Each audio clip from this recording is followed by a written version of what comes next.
Max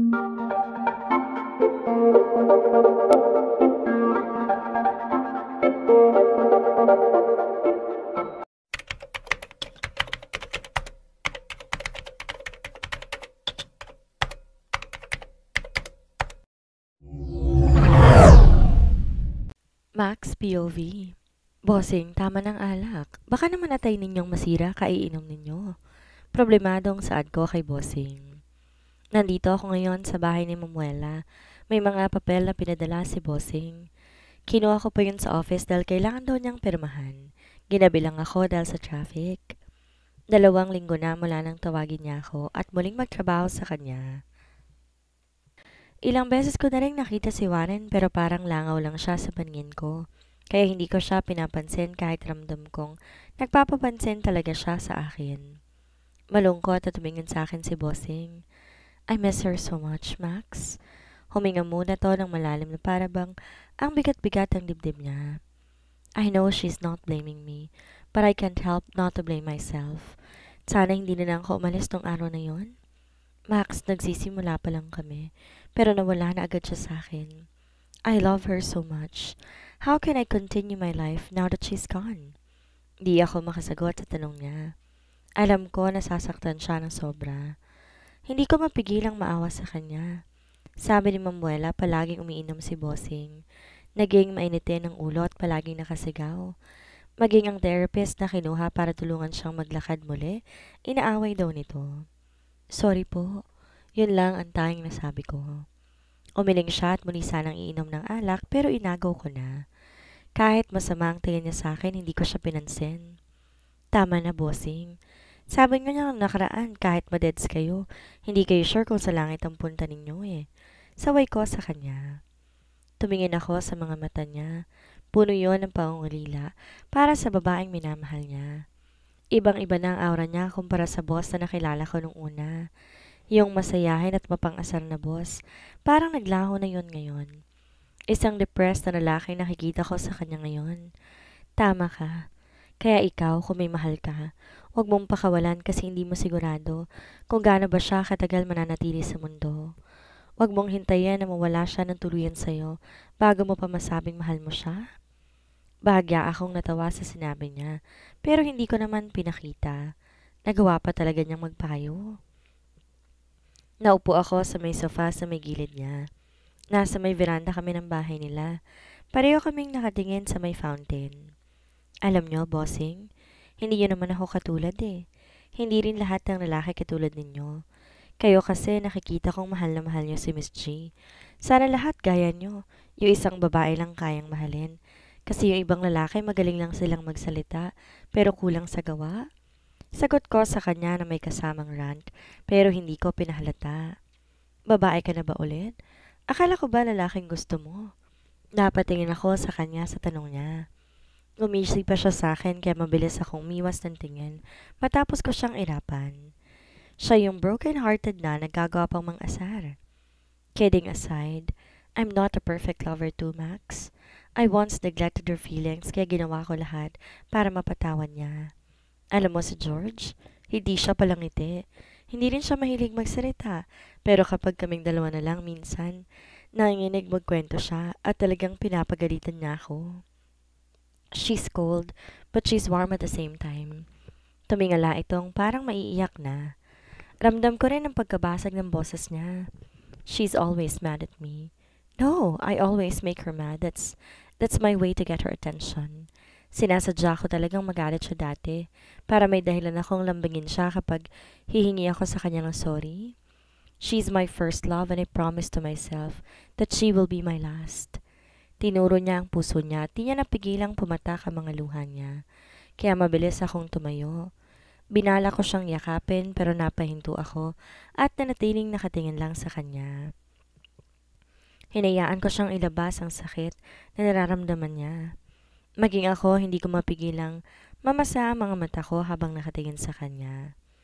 Mas gusto kong marinig lagi ang sermon niya, ang makitang marinamig niyang tingin, kaysa alalahanin na lang siya sa alaala ko. Puno ng pigating saan ito at pinahid ang mga luha. Minsan gusto ko nilang matulog. Baka bangungot lang tong nararanasan ko ngayon. Baka kapag nagising ako, bumalik sa dati ang lahat. Noong mga panahong nandito pa ang asawa ko. Sorry. Hindi ko alam kung ilang beses akong hingi ng sorry sa inyo. Siguro kung tumawag agad ako. Kung sinabi ko sa inyo ang kalagayan niya, baka umuwi ka agad kayo. Di talaga mawala ang guilt sa puso ko. Kahit ilang beses sabihin sa akin na wala akong kasalanan, sa tuwing makikita kong may nasasaktan sa pagkawala ni Miss G, nasasaktan ako. Naging malapit silang mag-asawa sa akin. Parang kuya ko na si Bossing at ate ko si Miss G. Hindi iba naging turing nila sa akin kahit janitress lang ako ng kumpanya nila. Umiti sa akin si Bossing. Tama ng kakasorry mo. Sabi ko naman sa'yo hindi kita sinisisi. Namimiss ko lang ang asawa ko kaya naman naglabas ako ng nararamdaman ko. Pasensya ka na nakita mo akong umiiyak. Okay lang. Hindi ko naman po ay pagkakalat. Nauunawaan ko ang nararamdaman nyo kaya please. Kung ayaw ninyong magalit si Miss G, magpagaling kayo at wag uminom ng uminom. Pakiusap ko sa kanya. Alam kong alak ang paraan niya para di maramdaman ang sakit sa puso niya ngayon. Pero kailangan din niyang isipin ang kalusugan niya. Tumango siya sa akin pero alam ko, hindi siya nakikinig sa sinasabi ko. Dahil marami na kami nagpapaalala sa kanya pero wala siyang pinapakinggan. It's time to drink your medicine, Winston.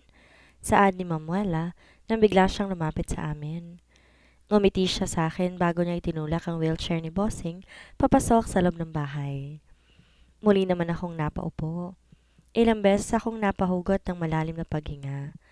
Napaangat ako ng tingin na maramdaman ko na may naupo sa tabi ko at nalukot ang mukha ko na makita ko si Warren. Hi, bati niya sa akin. Anong ginagawa mo dito? Visiting. Tumingin ako sa kanya ng diretso. Nagtama ang mga mata namin, walang gustong magbawi ng tingin. Wala nagsasalita sa aming dalawa, pero wala akong balak magpatalo sa kanya kaya nanatili akong nakatingin sa mga mata niya. Kamusta ka na? Muling pagbasag niya sa katahimikan. Mabuti. Namiss kita. Lihim kong nahigit ang hininga ko sa sinabi niya, pero nanatili akong tila walang pakialam sa kanya. Ako hindi. Natawa to sa sinabi ko kahit wala namang nakakatawa. Kasi may Joseph ka na. Tumaas ang kilay ko sa sinabi niya, pero di ako nagsalita. Tumayo ito. Akala ko aalis na siya dahil hindi ako nagsalita, pero napasandal ako sa kinauupuan ko. Nang bigla siyang lumapit sa akin, hawakan ng magkabilang armrest ng sofa. Kung saan ako nakaupo. Nilapit niya pa sa akin ang mukha niya. Max, pwede bang ako na lang ulit? Napanganga ako sa tanong niya habang di makapaniwalang nakatingin sa kanya. Ulit? Kailan ba kita naging boyfriend para sabihin mong ikaw na lang ulit? Pabarang sagot ko sa kanya. Marahas itong napatayo ng tuwid. Biglang dumilim ang ekspresyon ng mukha nito. Don't tell me boyfriend mo ng lalaking yon. Umiigting ang pangang saan nito. Sabi naman may balak palang yatang manligaw eh.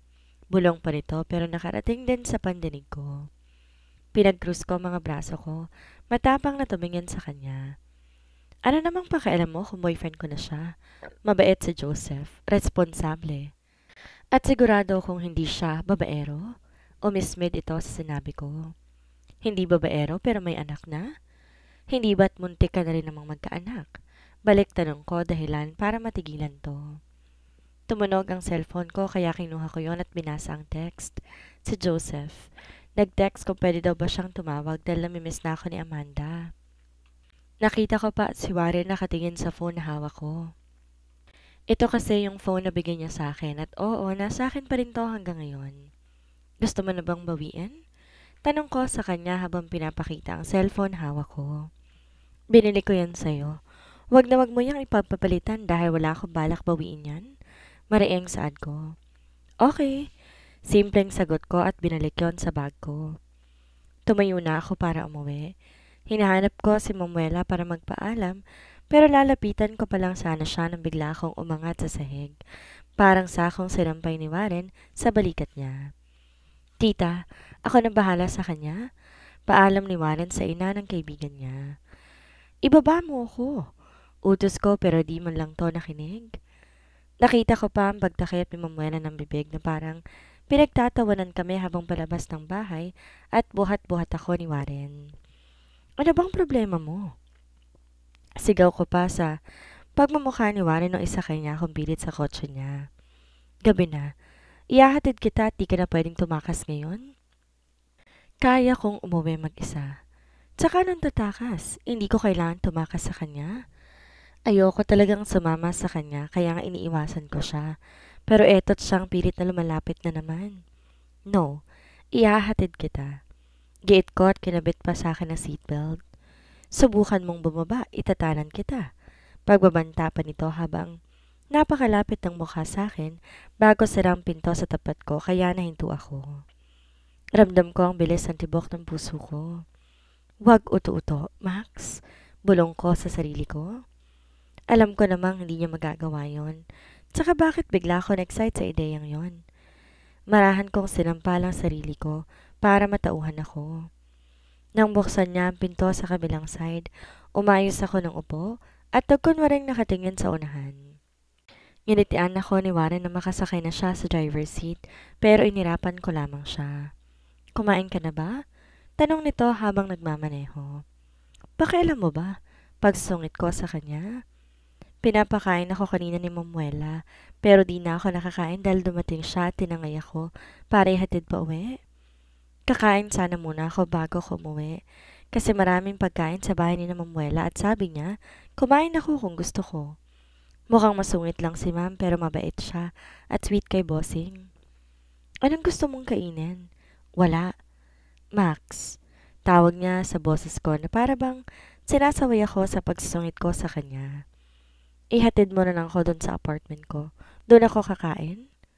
Ipagluluto kita. Pagboboluntaryo nito. May kamay ako. Huminga to ng malalim. Mukhang nauubusan na siya ng pasensya pero wala akong pakialam. Napatingin ako sa kanya ng indo niyang sasakyan sa tabi ng kalsada. Hindi na ba talaga tayo pwedeng bumalik sa dati? Hindi ko alam ang sinasabi mo.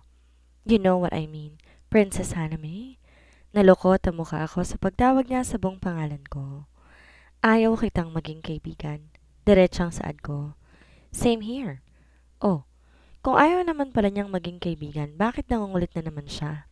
Akala ko ba nagkasundo na kami, nalalayuan na niya ako. Dapat iniiwasan na lang niya ako kapag nagkikita kami, pero eto, pinipilit pa niya akong pasakayin sa kotse niya. Ayaw niya ako maging kaibigan pero papansin siya. Lumingon ako kay Warren at tiningnan siya na masama. Nasa harap ako ng apartment ko pero nakasunod pa rin siya sa akin. Di ko na siya niyayang bumaba pa basta bumuntot lang siya sa akin nang bumaba ako. Umuwi ka na. Nauuhaw ako. Saod nito at inimas pa ang tiyan na para nagugutom. Pwede ka namang bumili sa daan ng mineral water. Ayoko siyang papasukin sa loob ng apartment ko. Pakiramdam ko pag hinayaan ko siyang makapasok, muli na naman siyang makakapasok sa buhay ko at yon ang iniiwasan ko. Max, mahal ng mineral water ngayon, 20 lang isa. Sayang ang pera kung bibili pa ako pwede naman akong mainom na lang. Pagdadahilan nito na para bang talagang iniisip niya ang pera niyang magagastos. Tumaas ang kilay ko sa sinabi niya. Kailan pa siya naging kuripot? Naghihirap na ba siya? Pero hindi naman halata, ibang kotse na naman ang gamit niya. Hindi, umuwi ka na, gabi na. Pagtataboy ko at sumenya sa kanyang umalis na pero nanatili siyang nakatayo sa harap ko. Matigas talaga ang ulo niya. Uy Max, nagkabalik ka na pala kayo ni Pogi? Nakangiting bati ni Aling Lani ang nanay ni Sander kaya napatingin ako sa kanya. Hindi ko po alam ang sinasabi ninyo. Di ko naman naging boyfriend ng... Hindi pa po kami pero malapit na. Putol ni Warren sa sasabihin ko at kumindat pa sa matandang babae na parang kinikilig pa bago pumasok sa apartment nila. Mas tumalim ang tingin ko kay Warren nang umisi lang sa akin. Napipikon talaga ako sa mga ngisi niya tsaka nagsisinungaling na naman siya. Anong malapit na friendship over na nga kami. Tapos iniisip niya malapit na maging kami. Aba, sinaswerte siya. Tinilikuran ko siya at sinuot ang susi sa keyhole pero kunot nung ako na maramdaman kong bukas na talaga ang pinto. Sigurado ko lock to kanina nang umalis ako. Paanong bukas ngayon? Di ko na pinihit ang susi at mabilis ang binuksan ang pinto. Nagmamadali akong pumasok sa loob nang mabuksan ko ang pinto pero nahinto ako at bumangga pa sa likod ko si Warren sa biglaang pagtigil ko. Napanganga ko habang di makapaniwala sa mga nakikita ko. Napatingin ako sa buong paligid. Magulo lahat ng gamit. Nagkalat sa sahig lahat halos ng mga gamit ko na para bang may nanghalongkat. Pumasok ako sa loob ng kwarto ko at ganoon din ang ayos. Maging mga damit ko nakakalat sa sahig. Bumilis ang tibok ng puso ko. Kinakabahan at parang natatakot sa ideyang may ibang nakapasok sa loob ng apartment ko, pero pinilit kong hamigin ang sarili ko at maging kalmado. May pumasok sa apartment ko dahil sa mga gamit kong gulo-gulo at nakakalat. Pero anong pakay niya o nila? Ano ang kailangan nila? Wala naman silang makukuha sa akin Wala akong alahas o pera na nakatago. Natuto na ako. May pera ako pero sa bangko na nakalagay ngayon. Marunong din ako ng online banking kaya hindi ako masyadong humahawak ng cash dahil nga takot din akong ma-hold up at maubos ang pera ko. May maliit na ipon pa naman ako. Napaupo ako sa sahig habang nakatingin sa buong paligid. Nanlalambot ang mga tuhod ko. Daig pang may dumang bagyo sa buong paligid. You can't stay here anymore. You will not be safe. Saad ni Warren kaya napalingon ako sa kanya. Nakatayo siya sa likod ko. We will report this to the police. Muli akong tumayo para simulang linisin ang buong kwarto. Dinampot ang mga damit kong nasa sahig at nilagay sa kama. Wala akong pupuntahan kaya hindi ako aalis. Ire-report ko na lang sa pulis ang nangyari. Siguro mga magnanakong pumasok kaya hinalughog nila ang buong apartment ko. Sagot ko sa kanya. Kahit parang nakakatakot na biglang magstay dito. Wala naman akong ibang pwedeng puntahan kaya dito na lamang ako. Sisiguraduhin ko na lang nakadouble lock ang pinto para siguradong walang ibang makakapasok. Magdodoble ingat na lang ako. Mukhang walang nakapansin sa taong pumasok sa loob ng apartment ko dahil parang normal pa rin sa labas. Wala man lang sumalubong sa akin kanina para magsumbong kahit si Aling Lani walang sinabi. No, hindi ka na pwedeng manatili dito. The mere fact na may nakapasok dito habang wala ka, pwedeng maulit yon. Anito at kinuha ang cellphone. Alam ko naman yon, pero saan nga ako pupunta? Kahit pamilya ko ayaw na rin akong makita. Solo na lang ako. May tinawagan siya habang ako'y muli na lang napaupo sa kama.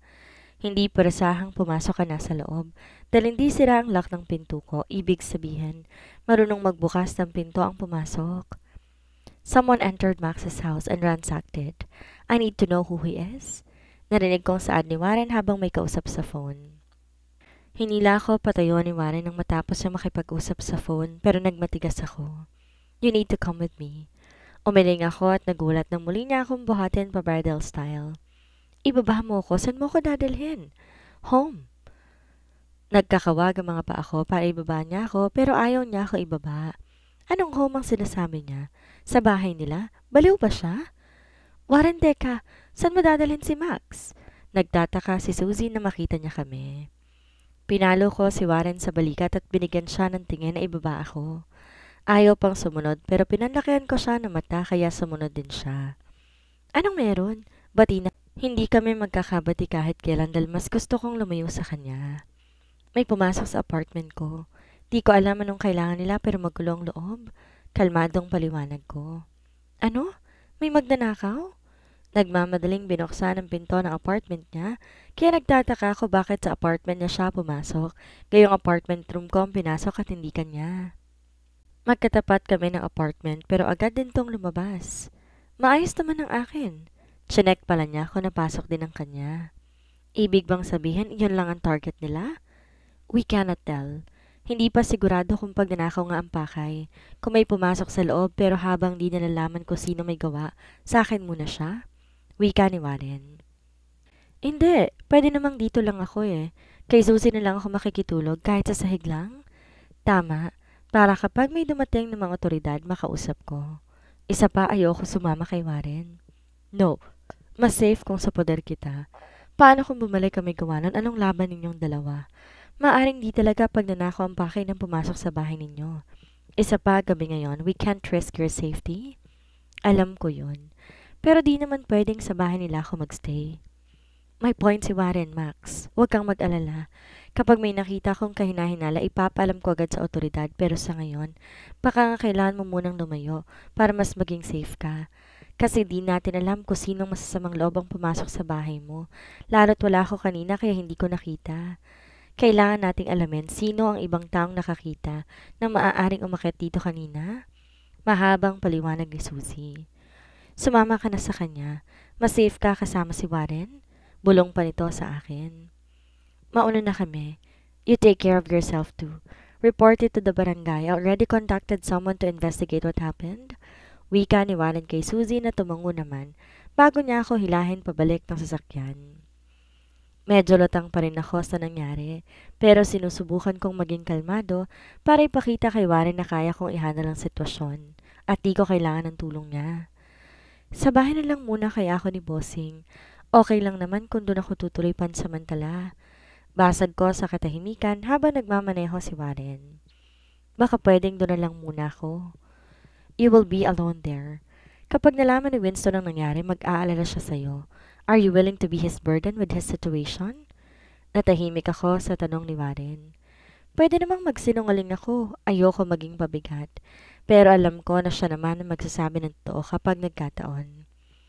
Hahanap na lang ako ng bagong apartment. It's already late. Isa pa. Paano kung di rin safe ang mahanap mo?